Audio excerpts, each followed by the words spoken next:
ನೋಡಿ, ನಮಗೆ ಈ ಅಮೇರಿಕದ ಮಾತುಗಳಿದೆಯಲ್ಲ, ಎಷ್ಟು ಬೊಗಳೆ, ಎಷ್ಟು ಸುಳ್ಳು ಹೇಳ್ತಾರೆ, ಎಷ್ಟು ರೀತಿಯಲ್ಲಿ ಟ್ರಂಪು ಇಡೀ ವಿಶ್ವಕ್ಕೆ ಮಂಕುಬೂದಿ ಎರ್ಸ್ತಕ್ಕಂಥ ಕೆಲಸ ಮಾಡ್ತಾರೆ ಅನ್ನೋದಕ್ಕೆ ಬೇಕಾದಷ್ಟು ಉದಾಹರಣೆ ಸಿಗ್ತಾ ಹೋಗ್ತಾ ಇವೆ ಇಲ್ಲಿ.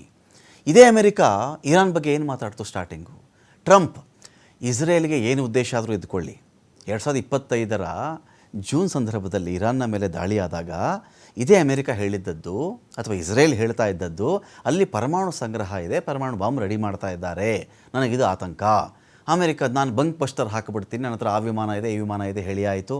ನಟಾಂಜಲ್ಲಿ ಅವರದೊಂದು ದಾಳಿ ಮಾಡಿದ್ದು ಆಯಿತು. ಅಲ್ಲಿಗೆ ಇರಾನ್ ನಾನೆಲ್ಲ ನಿಲ್ಲಿಸ್ಬಿಟ್ಟಿದ್ದೀನಿ ಅಂತಾದರೂ ಹೇಳಬೇಕಾಗಿತ್ತು, ಇರಾನ್ನ ಪರಮಾಣು ಘಟಕವನ್ನು ಧ್ವಂಸ ಮಾಡಿದ್ದೀನಿ ಅಂತಾದರೂ ಹೇಳಬೇಕಾಗಿತ್ತು. ಬಟ್ ವಾಸ್ತವ ಬೇರೆಯೇ ಇದೆ. ಅವ ಬಾಂದ್ರೆ ಒಂದು 50 ಅಡಿ 60 ಅಡಿ ಕೆಳಗಡೆ ಇಳಿಬಹುದೇನೋ ಬಂಕ್ ಬಸ್ಟರು. ಇವರು 500 ಮೀಟ್ರ್ ಆಳ ಅಂತಾರೆ, 400 ಮೀಟ್ರ್ ಆಳ ಅಂತಾರೆ. ಅಲ್ಲಿದ್ದರೆ ನಮಗೆ ಗೊತ್ತಿಲ್ಲ. ಈಗ ಹೇಳ್ತಿದ್ದು ಅದನ್ನೇ, ಇರಾನಲ್ಲಿ ರೆಜಿಮ್ ಚೇಂಜ್ ಮಾಡಿಬಿಡ್ತೀವಿ ನಾವು, ಆಳ್ವಿಕೆ ಚೇಂಜ್ ಮಾಡ್ತೀವಿ ನಾವು ಅಂತ ಮೊಟ್ಟ ಮೊದಲ ಸ್ಟೇಟ್ಮೆಂಟು. ಯಾರು ಬೇಕಾದ್ರೂ ಚೆಕ್ ಮಾಡ್ಕೊಳ್ಳಿ ಹೋಗಿ. ಇರಾನಲ್ಲಿ ರೆಜಿಮ್ ಚೇಂಜ್ ಮಾಡ್ತೀವಿ ನಾವು, ಈ ಒಂದು ದುಷ್ಟ ಆಳ್ವಿಕೆಯನ್ನು ಕೊನೆ ಮಾಡ್ತೀವಿ ಅಂತೇಳಿ ಕೊನೆಗಾಣಿಸ್ಬಿಡ್ತೀವಿ ಅದನ್ನು ಅಂತ ಮಾಡಿದ್ರಾ? ನೋ, ಇಲ್ಲ, ಮಾಡಿಲ್ಲ. ಎಲ್ಲಾಯಿತು? ಖಮೇನಿ ತೀರ್ಕೊಂಡ ಮೇಲೆ ಮುಜ್ತಬಾ ಖಮೇನಿ ಬಂದದ್ದು, ಈ ಕೋಮಾದಲ್ಲಿರಬಹುದು. ನೆಕ್ಸ್ಟು ಮುಜ್ತಬಾ ಖಮೇನಿ ಈ ಥರ ಆದ ಮೇಲೆ ಅಕಸ್ಮಾತ್ ಹೆಚ್ಚು ಕಡಿಮೆ ಆದರೆ ಇಲ್ಲಿ ಅಯಾತುಲ್ಲಾ ಖಮೇನಿ ಪತ್ನಿ ಇನ್ನೂ ಬದುಕಿದ್ದಾರೆ, ಅದು ಆಗಲೇ ಹೇಳ್ತಾ ಇದ್ದಾರೆ. ಈ ಒಂದು ದಾಳಿಯಿಂದಾನೇ ರೆಜಿಮ್ ಚೇಂಜ್ ಆಗೋದಿದ್ದಿದ್ದರೆ ಇರಾನ್ ಬಹಳ ತಲೆ ಕೆಡಿಸ್ಕೊಂಡು, ಇಲ್ಲಪ್ಪ ನಾನು ಆಳ್ವಿಕೆ ಬೇರೆಯವ್ರು ಕೊಟ್ಬಿಡ್ತೀನಿ, ಅಮೇರಿಕ ಯಾವ ವ್ಯಕ್ತಿ ಹೇಳ್ತಾನೋ ಅವ್ರಿಗೆ ಒಪ್ಪಿಸ್ಬಿಡ್ತೀನಪ್ಪ ಇರಾನ್ ಅಂತ ಹೇಳಬೇಕಾಗಿತ್ತು, ಅದಾಗಲಿಲ್ಲ. ಈಗ ಆನಂತರ ಪರಮಾಣು ಬಾಂಬು ಆ ಘಟಕವನ್ನು ನಾವು ಬಿಡಲ್ಲ, ಅದು ಅಪಾಯಕಾರಿ ಇದೆ ಅಂತ ಹೇಳಿದ್ರು, ಅದು ಮುಗಿದು ಹೋಯ್ತು. ಈಗ ನೆಕ್ಸ್ಟ್ ಏನು ಹೇಳ್ತಿದ್ದಾರೆ ಅಂದರೆ, ಇರಾನ್ನ ಮಿಲಿಟರಿ ಮೂಲಭೂತ ಸೌಕರ್ಯಗಳಿದೆಯಲ್ಲ ಅದರ ಮೇಲೆ ನಾವು ದಾಳಿ ಮಾಡ್ತೀವಿ ಅಂತ ಮಾತಾಡ್ತಿರೋದು ಇವರು. ಅಂದರೆ ಈ ಗೋಲ್ ಪೋಸ್ಟ್ಗಳನ್ನು ಚೇಂಜ್ ಮಾಡ್ಕೊಂಡು ಬರೋದಿದು.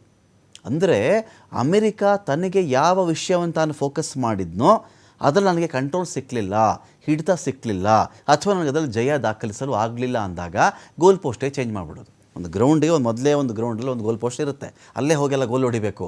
ಅಲ್ಲಿ ಆಗಲಿಲ್ವಾ, ಬಾಲ್ ಇನ್ನೆಲ್ಲ ಒದ್ಬಿಡ್ತಾನಲ್ಲ, ಗೋಲ್ ಪೋಸ್ಟ್ ಅಂತ ಅಲ್ಲಿಟ್ಬಿಡೋದು. ನೋಡಿದ್ರೆ ನಾನು ಗೋಲ್ ಹೊಡೆದೆ ಅಂತ ಹೇಳೋದು. ಅದು ಹೇಗೋ ಆ ಥರ ಮಾಡ್ತಿದ್ಯಾ ಇಲ್ಲಿ ಅಮೆರಿಕ. ಪದೇ ಪದೇ ಇರಾನ್ ವಿಚಾರದಲ್ಲಿ ಅದರ ನಿಲುವುಗಳು ಏನಿದ್ದಂಥ ಆ ಒಂದು ಮಾತಿನ ವೇಗ ಇತ್ತಲ್ಲ, ಓಘ ಇತ್ತಲ್ಲ, ಆ ಕಥೆನೇ ಬೇರೆ. ಮೊದಲನೇ ದಿನ, 2ನೇ ದಿನ ಬೇರೆ, 13 ದಿನ ಆದಮೇಲೆ ಬೇರೆ.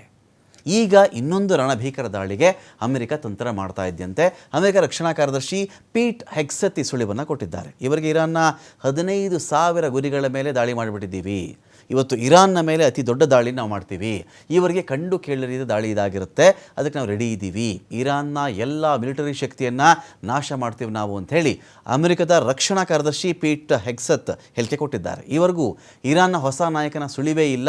ವಾರದ ನಂತರ ನಿನ್ನೆ ಹೇಳಿಕೆಯೊಂದನ್ನು ಕೊಟ್ಟಿದ್ದಾರೆ. ಅವರ ಹೇಳಿಕೆಯನ್ನು ಯಾರೋ TV anchor ಓದಿರೋದದು.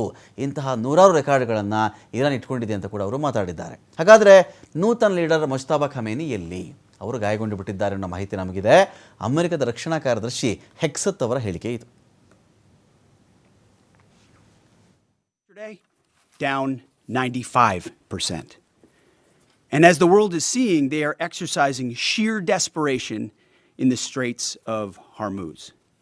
It's something we're dealing with. We have been dealing with it and don't need to worry about it.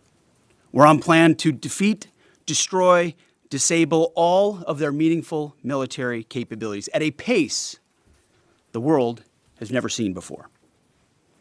But it's not just that Iran doesn't have a function. Yesterday, down 95%. And as we know, the new so-called not-so-supreme leader is wounded and likely disfigured.